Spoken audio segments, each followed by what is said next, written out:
El presidente del Gobierno llama a la unidad política y ciudadana para superar la emergencia del coronavirus. El jefe del Ejecutivo, Pedro Sánchez, ha afirmado en el Congreso de los Diputados que la lucha contra la pandemia del COVID-19 exige reforzar el sistema público de salud y el estado del bienestar. Además, ha subrayado la importancia de superar lo antes posible la propagación máxima de la enfermedad y la caída de la producción y el empleo para emprender la reconstrucción económica y social. En cumplimiento del artículo 116 de la Constitución, el presidente del Gobierno ha comparecido ante el Pleno del Congreso para informar sobre el Real Decreto por el que se declara el estado de alarma ante la emergencia causada por el COVID-19. Pedro Sánchez ha calificado esta pandemia como un reto sin precedentes, una amenaza global que no entiende de fronteras, colores ni idiomas y un desafío extraordinario que nos obliga a tomar medidas excepcionales. Frente a este virus que ha cambiado nuestra forma de convivir y crea tantas incertidumbres, ha dicho, hay que actuar con toda la fortaleza de lo público y lo colectivo. El presidente ha explicado que ya en enero el Gobierno se puso en alerta ante el contagio y, siguiendo las directrices de los expertos, activó un protocolo de seguimiento sanitario y transparencia informativa permanente. Durante febrero y la primera semana de marzo se produjo una fase de contención que después se reforzó. Las circunstancias exigieron finalmente pasar a una fase de mitigación con un triple objetivo: anteponer la protección de las personas más expuestas a la enfermedad, blindar las capacidades del sistema sanitario y luchar contra la transmisión. La declaración del estado de alarma, ha indicado Sánchez, es necesaria para salvaguardar la salud de los ciudadanos y proteger la estructura productiva, movilizando todos los recursos disponibles bajo el principio de la unidad de acción. En este sentido, el presidente ha elogiado la actitud mostrada por los responsables de las comunidades y las ciudades autónomas con quienes se reunió el domingo por videoconferencia y por los líderes de los partidos de la oposición con los que ha conversado. Pedro Sánchez ha destacado que la pandemia del COVID-19 ha desbordado las previsiones de todos, incluyendo a la Organización Mundial de la Salud, y que la respuesta ante la crisis no puede ser estática, sino dinámica. El Ejecutivo, ha añadido, ha actuado en todo momento ponderando entre el cumplimiento de las indicaciones científicas, la prevención de la alarma socioeconómica y la garantía del cumplimiento del Estado de Derecho.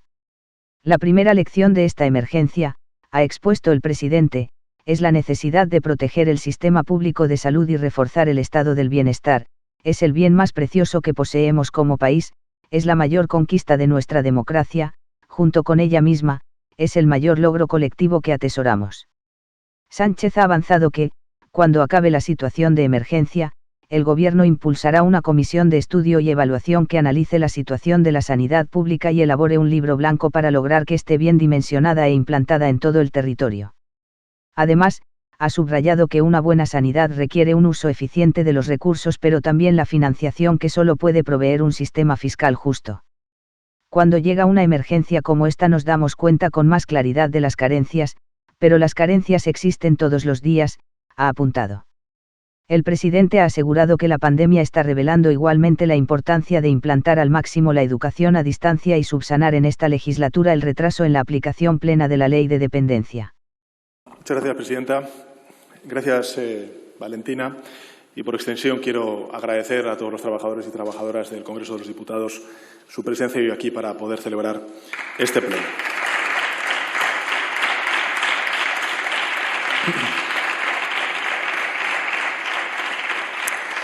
Señorías, quiero comenzar agradeciendo el fondo de apoyo de la mayoría de sus intervenciones. Como se ha repetido ya, tendremos tiempo en el futuro de debatir, de cuestionar y escuchar opiniones cruzadas desde las diferentes miradas políticas que, lógicamente y legítimamente, se han expuesto. Hoy toca permanecer unidos ante una amenaza común, en este caso sí es un enemigo, no un adversario, que es la que nos ataca y, por tanto, en ese sentido agradezco y mucho el apoyo unánime del conjunto de la Cámara. Una amenaza que nos ataca, además, indiscriminadamente, como he dicho en mi primera intervención, y además ha sido reflejo de todas las intervenciones.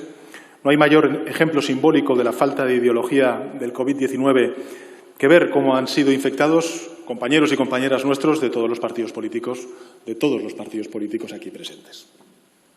Por eso, no voy a rehuir ninguna de las cuestiones que me han planteado, pero les anuncio que no voy a confrontar hoy con ninguno de ustedes. Sencillamente porque creo que no es el momento de hacerlo. Mi tarea hoy, como bien se ha indicado por parte de distintos grupos, es unir, porque será unidos como venceremos al virus. Y en ese sentido, señor Casado, agradezco el apoyo del Grupo Parlamentario Popular. El virus y sus consecuencias sanitarias, sociales y económicas ha sido, es y será mi preocupación máxima, la de mi Gobierno. Así se lo he trasladado a usted y a todos los grupos parlamentarios con los que he tenido ocasión de poder dirigirme a través de videoconferencias o conversaciones telefónicas a lo largo de estos últimos días tan intensos. Por tanto, hasta que la gente pueda salir tranquila de sus casas, las personas contagiadas hayan sido dadas de altas y nuestra economía haya recobrado la normalidad, evidentemente la única preocupación que tiene mi Gobierno es la de recuperar la normalidad y la cotidianidad que, desgraciadamente, se han visto quebrados como consecuencia de la irrupción de esta pandemia. Más allá de las iniciativas que usted ha planteado, señor Casado, yo le apelo a que siga compartiendo con el Gobierno, que también es su Gobierno, porque es el Gobierno de todos los españoles, propuestas, iniciativas y proyectos. Las estudiaremos, las valoraremos y, sin duda alguna, si consideramos que son acertadas para el momento político y económico y social que estamos viviendo, pues lógicamente no tendremos ningún empacho, no solamente por parte de su grupo parlamentario, sino del resto de grupos parlamentarios, así se lo he dicho en las conversaciones privadas, el que podamos incorporarlas. Porque, evidentemente, si hago un llamamiento como presidente del Gobierno a esa unidad política, también tengo que asumirla en primera persona y, en consecuencia, empatizo y escucho, además de poder dirigirme a ustedes y decirles cuáles son las medidas que estamos tomando, empatizo y escucho cuáles son las propuestas que ustedes en este momento crítico, todos los grupos parlamentarios, dirigen al Gobierno para mejor responder a esta crisis. Tenemos que estar unidos para reforzar nuestra sociedad, no para dividirla. Creo que ese es el denominador común de todas las intervenciones que hemos tenido en la mañana de hoy. Tenemos que estar unidos para robustecer nuestro estado del bienestar. A mí me parece que esta es una de las grandes lecciones que tenemos que sacar de esta crisis, no para desmantelarlo. Y tenemos que estar unidos para crear espacios públicos y no para cerrarlos. Izquierda y derecha, conservadores, progresistas. Ya se hizo en el pasado, señorías. Después de la Segunda Guerra Mundial, los socialdemócratas, los demócratas cristianos, que estaban en desacuerdo en muchísimas cosas, se pusieron de acuerdo en lo fundamental. Y es que vivimos en una sociedad y tenemos que proteger unos derechos universales reconocidos para todos y que, afortunadamente, después de 40 años están reconocidos en nuestra Constitución. Para los que tienen mucho y para los que no tienen nada. Por tanto, ¿qué necesitamos? Necesitamos una sanidad pública de calidad, que no le ponga precio a la vida, que nos salve a todas y a todos, una protección que llegue a todas y a todos, una educación pública que iguale las oportunidades personales, un sistema de pensiones y de dependencia que nos asegure una vejez digna y, en el plazo de una semana, señorías, la vida de millones de personas, y aquí se ha dicho por parte del conjunto de intervinientes a lo largo y ancho del planeta, han experimentado una conmoción inimaginable, hasta hace muy pocos días. El virus ha cambiado no solo nuestras costumbres, nuestras rutinas, sino que también nuestra forma de entender cómo queremos organizarnos como sociedad se ha visto cuestionada. Y en la conmoción de esa pandemia, pues que está suponiendo a escala mundial enormes consecuencias desde el punto de vista social y también económico, con profundísimas consecuencias, hay una evidencia que se impone, señorías, por encima de todas ellas y que a mí me gustaría subrayar hoy, y es que es el momento de lo público. Es el momento de lo público, del estado del bienestar y de sus 4 pilares.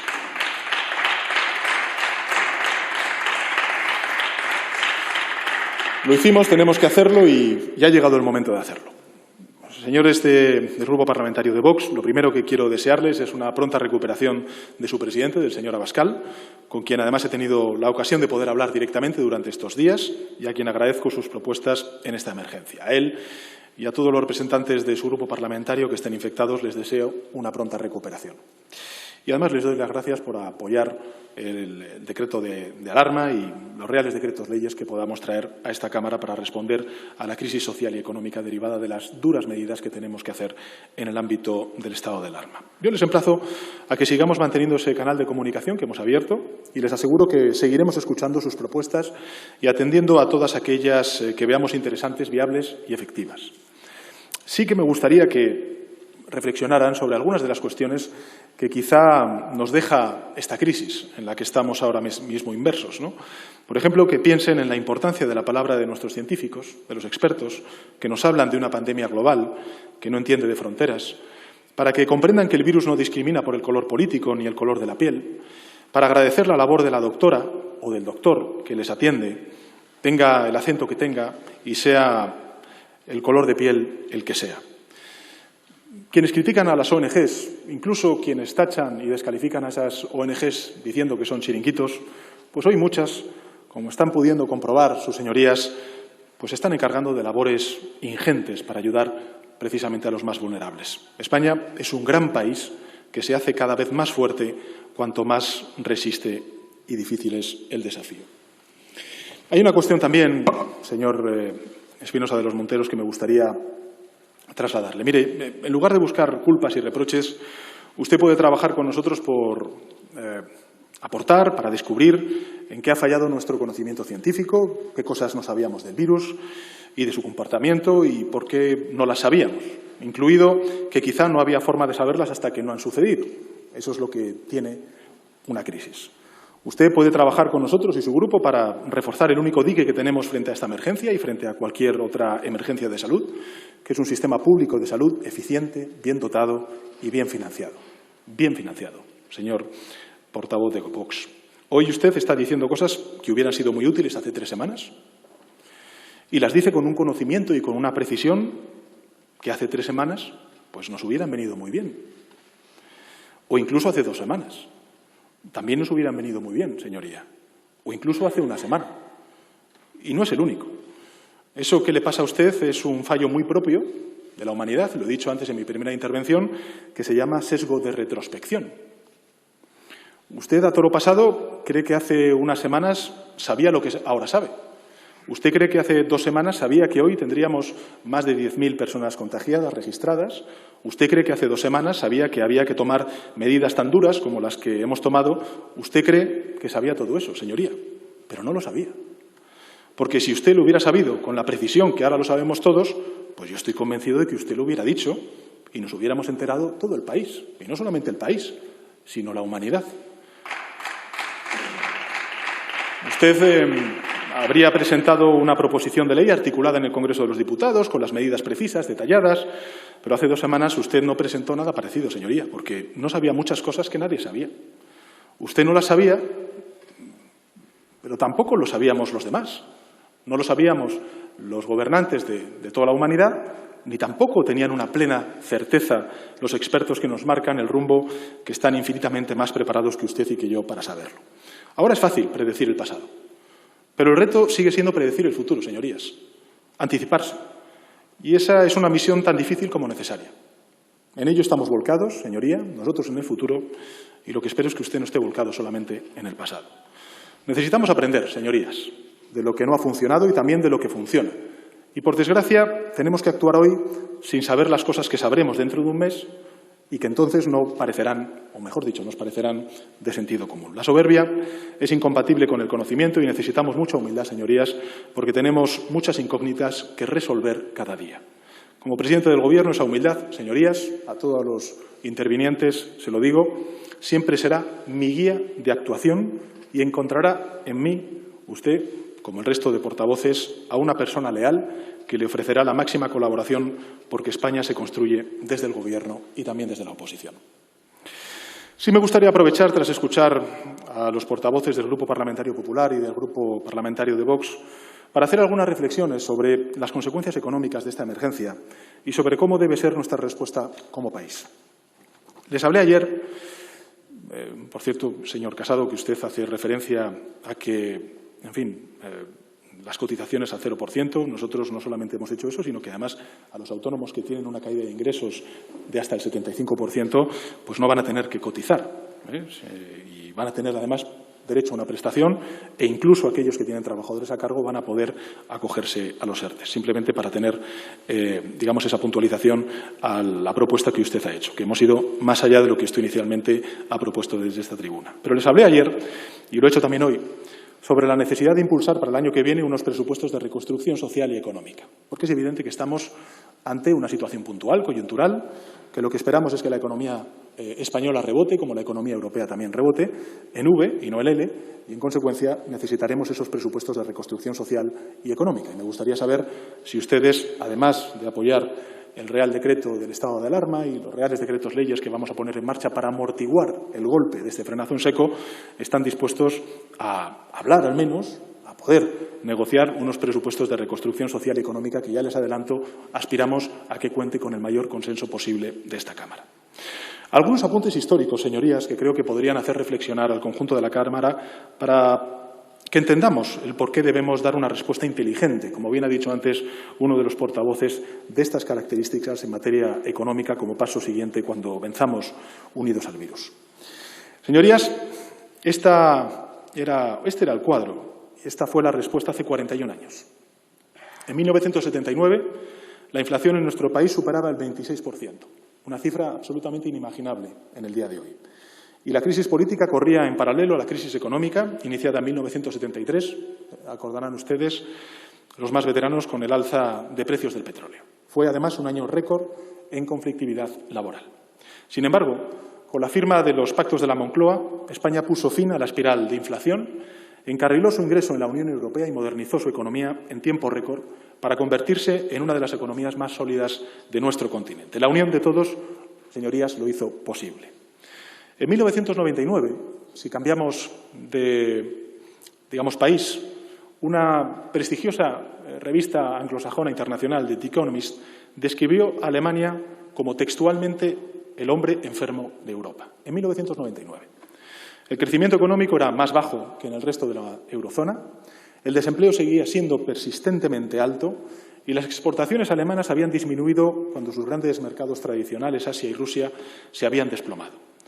Los costes de la reunificación eran enormes para el país y para la confianza empresarial del país entonces, que estaba a la baja.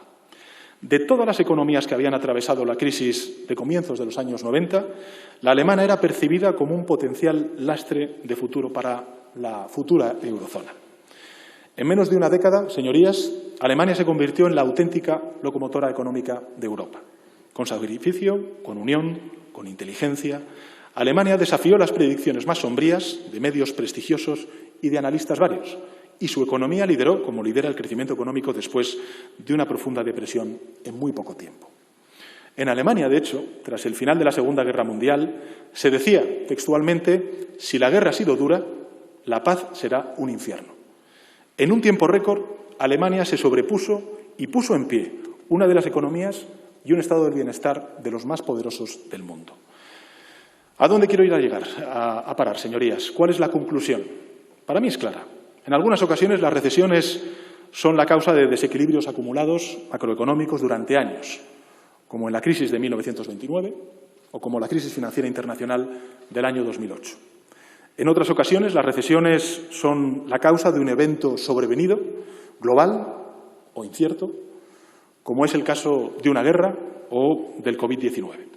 En este segundo caso, señorías, la recesión suele ser profunda, pero la recuperación puede ser rápida si la hacemos todos unidos, si la hacemos entre todos.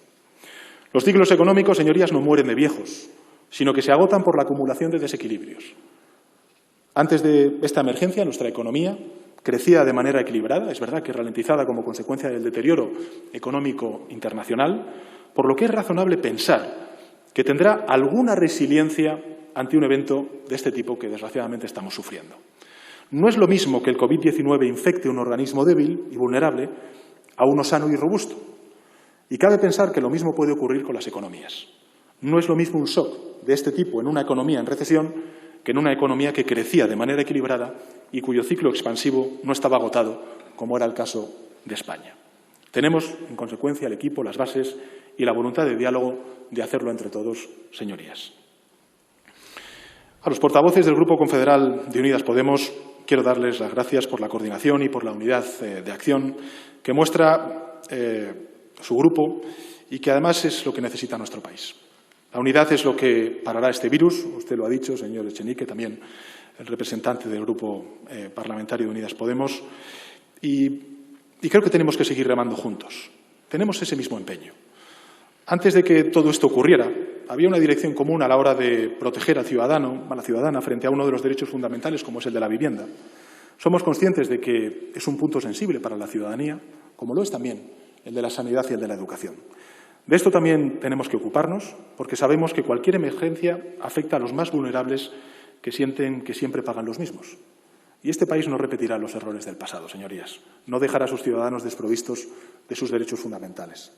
Es la prioridad para el Gobierno porque es lo único que nos hará fuertes cuando todo esto pase, que pasará, y esperemos que sea en breve.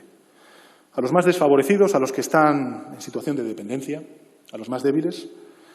Hay muchas familias que no podrán pagar el alquiler, hay niños que ahora no reciben alimentación adecuada y suficiente porque sus familias no podían permitírselo y dependían de las escuelas. Hay miles de personas sin hogar que no pueden acudir a los comedores sociales y que están más expuestos que nunca a la adversidad. Esta es nuestra dura realidad ahora, una realidad aparentemente detenida, que es, sin embargo, todo lo contrario.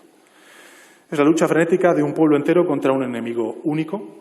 Así que gracias, señoría, por defender una filosofía común de trabajo, por el debate constructivo para que pongamos a disposición de España las mejores medidas. Medidas debatidas en unidad que estén a la altura de la excepcional situación por la que está atravesando nuestro país y que sirvan para recuperarnos y reconstruir desde los cimientos de nuestro sistema público.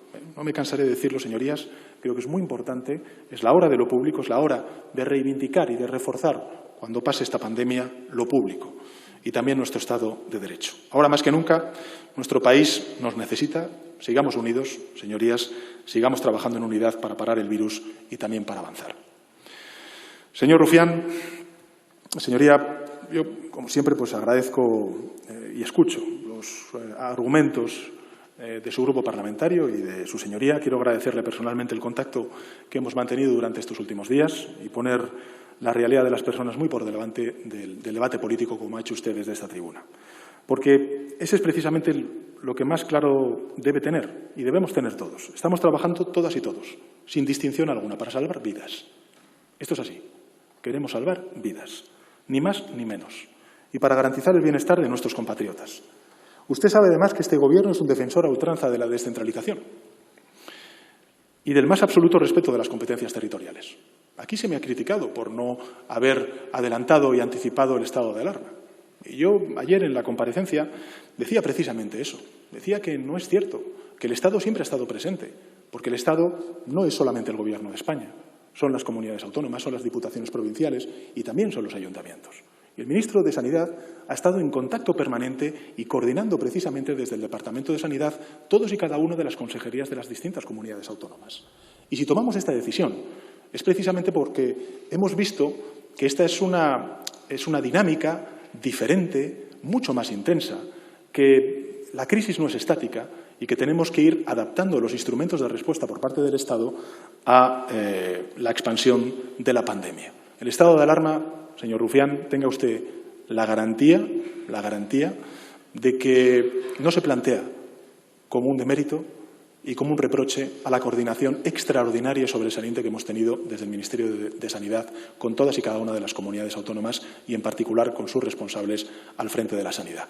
Da igual el color político que hayan tenido. Hemos hablado con ellos diariamente, hemos tenido videoconferencias y siempre reuniéndonos y aportando y trabajando hombro con hombro, pero, desgraciadamente, hemos tenido que tomar esta decisión por primera vez en la historia de nuestra democracia, de esta envergadura, como consecuencia de los efectos de la expansión de la pandemia. Por tanto, usted sabe perfectamente que somos defensores a ultranza de la descentralización. Yo lo he dicho además en conversaciones privadas con todos ustedes. Yo soy un firme defensor del Estado autonómico. Creo que además la transferencia y la responsabilidad en la gestión por parte de las comunidades autónomas de la sanidad o de la educación ha sido positiva para algo que se comentaba por parte de algún portavoz de la cohesión social y territorial de nuestro país y, en consecuencia, lo único que hemos hecho, y esperemos que en el menor breve tiempo posible, lo único que hemos hecho ha sido reforzar esa cooperación con un instrumento constitucional, pero siempre, siempre, siempre de la mano de las comunidades autónomas y créame que para nada se hace por desconfianza o reproche al trabajo que han hecho los gobiernos autonómicos. Nadie tiene motivos para confundir el intento de hacer una gestión lo más eficaz posible de esta emergencia con otro tipo de intenciones que, permítame que le diga, ni están en el ánimo del Gobierno ni corresponden en lo más mínimo a la situación que vivimos. Así que, insisto una vez más, el virus no entiende de fronteras, no entiende de colores políticos. Esa es la más exultante evidencia, si pudiéramos utilizar esa expresión. La vacuna somos nosotros, todos, estemos donde estemos. Dos consideraciones, simplemente. En relación con los trenes de servicios comerciales, señoría, para que vea usted cuál es la envergadura de los efectos que está teniendo el estado de alarma y las decisiones que hemos tomado, pues, en fin, la circulación de esos trenes, pues está, de los trenes de servicios comerciales, 8 viajeros como máximo. De los trenes del corredor del noroeste, de Zaragoza-Barcelona, 9 trenes y 86 viajeros. De facto, señorías, estamos viendo no una caída, estamos viendo un freno absoluto en el uso por parte de los ciudadanos y ciudadanas de los transportes públicos, en definitiva, de su derecho a la movilidad. Y simplemente comentarle una cuestión, una anécdota, pero que me parece importante subrayarla porque usted, no digo que lo haya reprochado, me refiero al Ejército, pero le voy a contar una anécdota que me decía la ministra de Defensa, que es bastante ilustrativa de cómo podemos todos arrimar el hombro. Hace 2 semanas, precisamente el Ejército de Tierra se comprometió con el alcalde de Montblanc, antiguo alcalde de Esquerra Republicana, a instalar un puente para que una fábrica pueda dar salida a sus productos y, en consecuencia, poder conservar los puestos de trabajo no solamente para esa localidad, sino también para el conjunto de la comarca. Yo creo que esto, si representa algo, es por reivindicar el que todos los servidores públicos, sean policías, Mossos de Escuadra, el Ejército, pues está en lo que está, que es en ayudar en estas circunstancias tan traumáticas al conjunto de la sociedad española. Y, por cierto, aprovecho para decir que precisamente el Ejército va a proveer de instrumentos y de mecanismos para dar respuesta a la protección de aquellos siempre olvidados por la sociedad española, que son las personas sin hogar. El Ejército se va a encargar de ellos. Por tanto, la solución no va a venir por la clausura de territorios, sino por la aplicación estricta de protocolos de comportamiento para todos los ciudadanos por igual, vivan donde vivan. Si se restringe la movilidad en el territorio, se restringe en todo el territorio. Y esto no es una competición por ver quién tiene las medidas o quién asume y quién toma las medidas más extremas. Se trata de ser lo más eficaces posible, señorías. Todos en unidad, trabajando en conjunto como lo estamos haciendo. Y siempre guiados por lo que nos dice la ciencia. Lo he dicho en mi primera de las intervenciones, señorías, el Gobierno de España ha actuado siempre en base a los 3 parámetros que le marcó la Organización Mundial de la Salud. En primer lugar, la ciencia. En segundo lugar, atender a las consecuencias socioeconómicas que tienen la respuesta que tenemos que dar de salud pública basadas en la ciencia. Y, en tercer lugar, señorías, con la coordinación de todos y respetando los derechos humanos.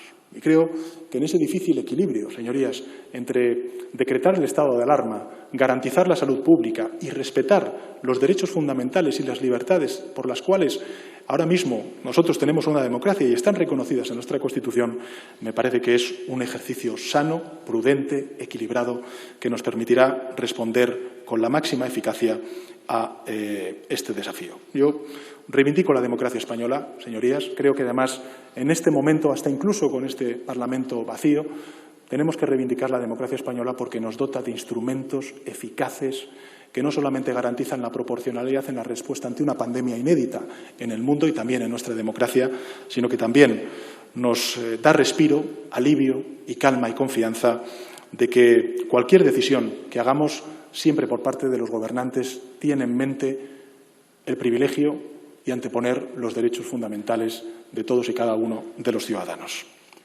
Así que sigamos trabajando unidos. Respecto al señor Errejón, quiero agradecer el tono y el apoyo de Más País y de EQUO.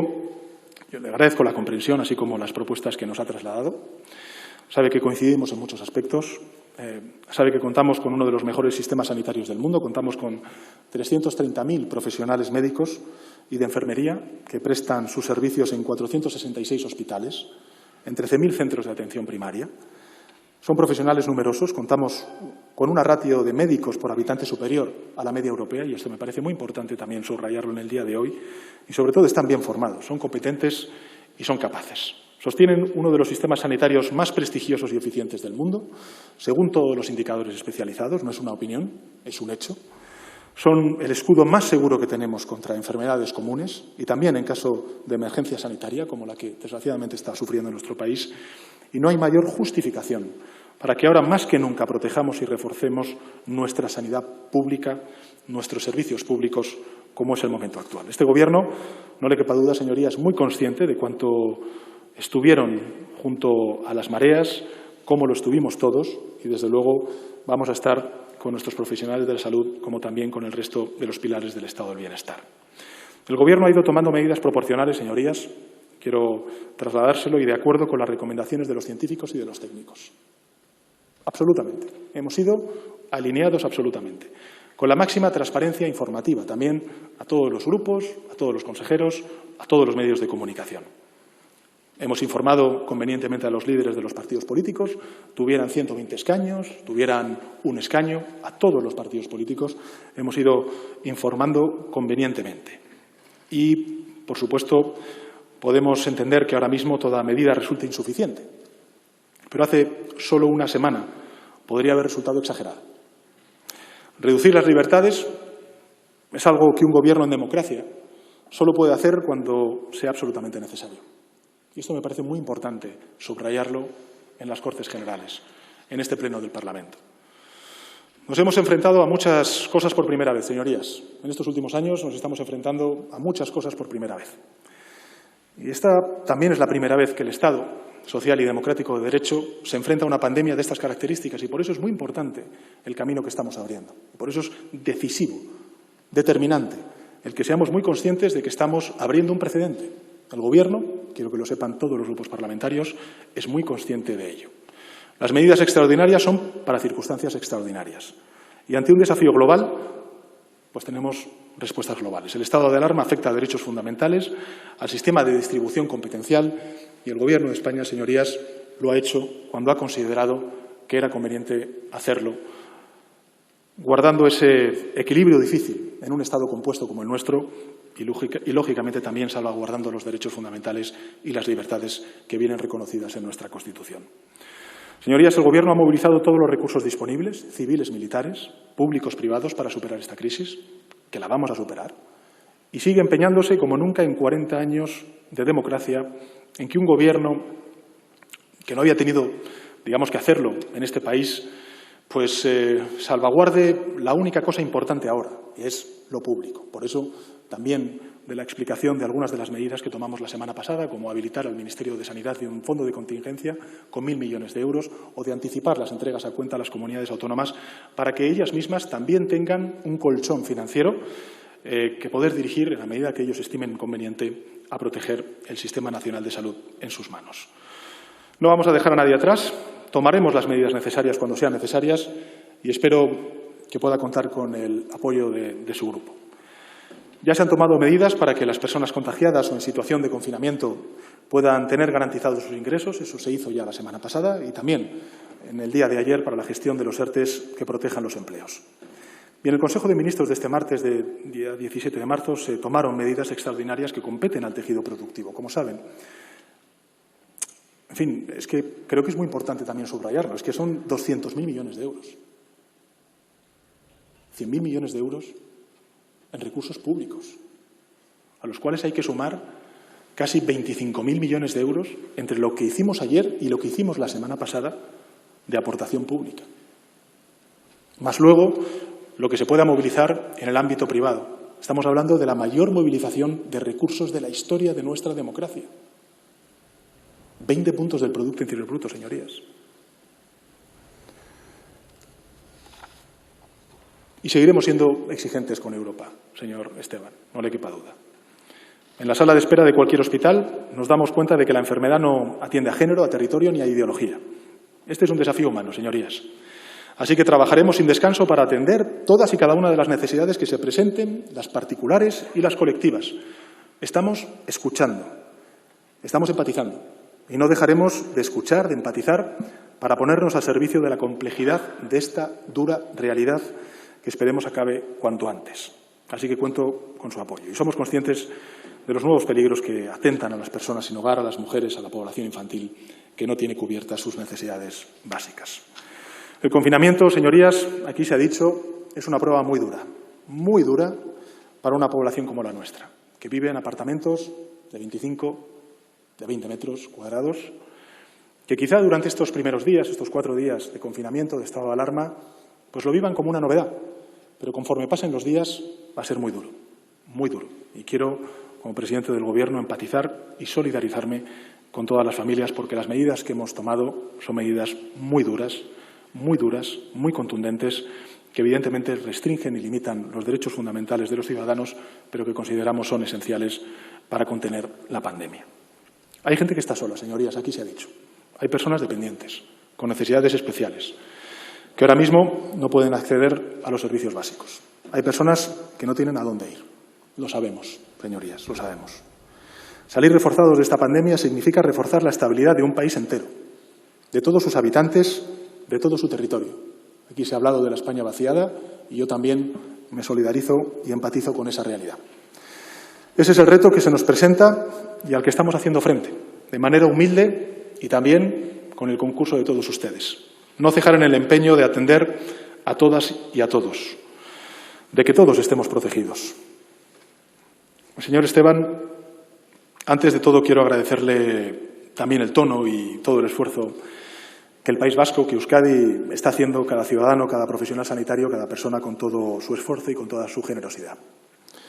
Saben que cualquier decisión tomada al respecto de esta crisis ha sido meditada, como he dicho antes al señor Rufián, y coordinada con las autonomías y con el resto de los países europeos. Coordinación, cooperación, colaboración, que he dicho durante estas últimas comparecencias, han sido, como saben, nuestros ejes de actuación, y quiero que sepa que en absoluto esta decisión ha sido fácil para el Gobierno de España, que cree en el Estado autonómico y que no significa ningún reproche, ninguna falta de confianza a los gobiernos autonómicos, en particular a Euskadi y, lógicamente, a los responsables de sanidad de todas las comunidades autónomas y de Euskadi. Usted ha hecho referencia a Europa. Estoy completamente de acuerdo. Hay debates que tenemos que abrir, que ya se están abriendo, que yo defendí ayer en el Consejo Europeo por videoconferencia que tuvimos. Por ejemplo, la gran diferencia respecto a la crisis financiera de 2008 es que hoy tenemos, como usted bien ha señalado, un instrumento para hacer frente a esta crisis, que es el MEDE, y esperemos que, evidentemente, podamos revisarlo entre todos para hacer efectivo esta necesidad que vamos a tener en los mercados financieros el conjunto de la Unión Europea, porque esta es una crisis simétrica. Esta no es una crisis que afecta a un país y a otro no. Esta es una crisis que afecta de golpe al conjunto de Europa. Da igual que se llame Alemania, España, Francia, Italia, Luxemburgo u Holanda. Estamos hablando de una crisis simétrica y, en consecuencia, tenemos que poner en marcha todos los mecanismos de los cuales nos hemos dotado y que hemos aprendido a lo largo de la crisis financiera de 2008. Y, sin duda alguna, nosotros hemos propuesto la creación, como ha hecho, por cierto, o ha propuesto la Comisión Europea, la creación de ese subsidio al desempleo complementario a nivel europeo de los subsidios al desempleo nacionales, por supuesto también el MEDE, por supuesto la máxima flexibilización de los fondos estructurales, porque necesitamos esos fondos estructurales, esos miles de millones de euros para las comunidades autónomas, no atendiendo ya solamente a parámetros y a criterios socioeconómicos, sino también de impacto cierto. Este es un hecho, ahí están los datos de la pandemia del coronavirus. Por tanto, le agradezco mucho el tono, el apoyo y, desde luego, traslade mis respetos y mi reconocimiento al Gobierno de Euskadi en estas duras circunstancias. Al portavoz del BNG, decirle que, como he dicho antes, para nosotros la respuesta a esta crisis, señoría, se ha guiado por los criterios que nos ha dicho la ciencia y que están basados y fundamentados en lo que dice la Organización Mundial de la Salud. Lo vuelvo a repetir. Medidas de aislamiento en línea con las recomendaciones de los científicos, de los expertos. En segundo lugar, atender a las consecuencias socioeconómicas que tienen esas medidas de aislamiento y que estamos ya viendo en muchos hogares de nuestro país. Y respeto a los derechos humanos. Creo que, como fuerza progresista, usted comparte también este enfoque. Esta pandemia no tiene, digamos, criterios territoriales, son absolutamente de personas. No tenemos, como he dicho antes, a los grupos parlamentarios de Esquerra Republicana y del Partido Nacionalista Vasco ningún reproche que hacer. Y esto quiero que conste en acta las veces que sea posible. A ninguna comunidad autónoma. Todos los consejeros de Sanidad han trabajado codo con codo con el ministro de Sanidad para ir conteniendo esta pandemia y solamente hemos actuado con esta envergadura cuando hemos visto gracias al criterio también de los científicos y los expertos, que era necesario activar y reforzar esos mecanismos de coordinación por parte de la Administración General del Estado. Nuestra vocación, señoría, como puede comprender, es que el estado de alarma pase cuanto antes y que podamos volver a la cotidianidad de nuestros asuntos. Pero yo reivindico el Estado autonómico, lo reivindico en su totalidad. Creo que precisamente la lección que hay que sacar es que hay que reforzar esos sistemas de salud pública que están en manos de las comunidades autónomas, de los servicios de dependencia, de los servicios sociales. Muchas veces hablamos de la dependencia, se nos olvidan los servicios sociales, tan importantes hoy. Los servicios sociales de muchos trabajadores sociales, por ejemplo, para la atención psicológica, por ejemplo, para la atención a las mujeres y a las personas víctimas de la violencia de género de los menores, por ejemplo, en tantas cuestiones que necesitan también del trabajo, y yo lo reconozco, de los trabajadores sociales. Por tanto, señoría, tenga usted en cuenta que nosotros entendemos que esta es una pandemia que afecta a las personas, no a los territorios, y le voy a dar solamente un dato, simplemente para que lo tenga usted en mente. Estas medidas tan drásticas que estamos tomando, que ya se tomaron la pasada semana por parte de distintas comunidades autónomas y que ahora son globales en el conjunto del país, han supuesto, por ejemplo, que los trenes a Galicia pues tengan una capacidad del 6%, del 6 al 8% del total de su capacidad. Por tanto, estamos preservando un derecho fundamental como es el de la movilidad, pero está tan restringido y además hay una conciencia social tan acusada por parte de los ciudadanos, vivan donde vivan, de que tienen que quedarse en casa, que creo que las medidas son lo suficientemente elocuentes como para ver cuál es el grado de uso que están haciendo de ese transporte los distintos ciudadanos y ciudadanas, que a mí no me cabe duda, lo están haciendo por motivos absolutamente esenciales y absolutamente, razonables. Porque reivindico ese carácter cívico del comportamiento que están teniendo todos los ciudadanos, todos los españoles, vivan donde vivan. Al diputado de Navarra Suma le agradezco y mucho su apoyo, le agradezco y mucho esa apelación al consenso, a la unidad política, a ese llamamiento que hacía al principio de mi intervención, y ojalá podamos encontrarnos también en los debates parlamentarios que vaya a haber en el futuro en cuanto a la aprobación de un presupuesto que tiene que ser de reconstrucción social y económica del país. Al responsable del Foro de Asturias, igual, agradecerle su apoyo, recordar, como he hecho antes con el señor Casado, las medidas que hemos puesto en marcha para proteger a los trabajadores autónomos. Y al portavoz del grupo de Teruel Existe, decirle que evidentemente nosotros estamos actuando con inteligencia y con equidad. Desde luego, sí que puedo garantizarle, porque usted no lo ha puesto en cuestión, lógicamente, simplemente ha hecho una referencia, todas las medidas que estamos tomando, pues lógicamente se están haciendo con el criterio científico. Creo que además usted ha hecho referencia, por ejemplo, al teletrabajo, y yo creo que una de las principales líneas, al menos que me gustaría compartir con ustedes, con toda la Cámara, de la lección que tenemos que sacar, es que, evidentemente, la digitalización, pero no solamente para el teletrabajo, sino también para la educación pública. Yo quiero reconocer, por ejemplo, el esfuerzo que está haciendo la Corporación Pública de Radio y Televisión Española, que va a poner y va a habilitar horas de su programación para dar clases a aquellos niños y niñas que no tienen conexión a Internet y que pueden utilizar ese medio de comunicación generalista para no perder horas lectivas, o al menos no perder el hábito de estudio. Por tanto, creo que hay que reforzar los servicios públicos. La lección que tenemos que sacar de esta pandemia es que el Estado tiene que hacerse mucho más fuerte, que las hechuras del Estado tienen que ser mucho más robustas y que en ese sentido, si tenemos que hacer algo, esa es la tarea a la que me gustaría llamar al país después de esta crisis, y sin duda alguna a todos ustedes como representantes de ella, es a un plan de reconstrucción social y económico que tiene que inevitablemente fortalecer nuestro estado del bienestar. De ahí que haya propuesto no solamente la tramitación de esos presupuestos, sino también la constitución de una comisión de evaluación para que sepamos exactamente extraer las lecciones que necesitamos extraer como administraciones públicas para que esto, pues en un futuro, cuando vuelva a repetirse, si es que se vuelve a repetir, nos encuentre mucho mejor dotados, no solamente como país, sino también a nivel europeo, para poder hacer frente a este tipo de crisis. Y a la señora Lastra, a la portavoz del Grupo Parlamentario Socialista, pues agradecerle su complicidad. Gracias a mi partido, a mi grupo parlamentario, gracias de corazón. No son días fáciles estos que estamos viviendo. Gracias por haber defendido con más de 140 años de historia los servicios públicos, por haber contribuido a forjar y a construir el país que hoy tenemos, por vuestra tarea incesante, por vuestro esfuerzo colectivo y por vuestro compromiso. Contamos con un sistema sanitario inigualable que vamos a seguir cuidando, defendiendo y reforzando, porque es lo que nos va a proteger y asegurará nuestro presente y nuestro mañana. Fíjense, ¿no? Según el informe del Health Efficiency Index de 2018 de Bloomberg, España cuenta con la sanidad más eficiente de Europa. La más eficiente de Europa. Pese a los recortes, la más eficiente de Europa. Y la tercera del mundo, solamente por detrás de Hong Kong y de Singapur. España destaca en muchos indicadores de salud, como la esperanza de vida que se sitúa entre los mayores de la OCDE, con 83,5 años de media, y será la mayor del mundo a partir del año 2040, según un nuevo estudio elaborado por el Instituto de Medición y Evaluación de la Salud de la Universidad de Washington. Nuestro país es líder en donación por número de habitantes en la posibilidad de acceder a recibir un trasplante en el mundo. La fortaleza del sistema sanitario, señorías, sumado a la buena calidad de vida de nuestro país, explica que España tenga una de las mayores esperanzas de vida del mundo.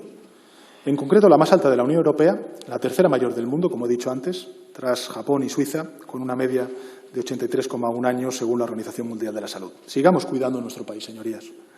Es lo único que puedo pedirle a mi grupo parlamentario. Confianza y complicidad.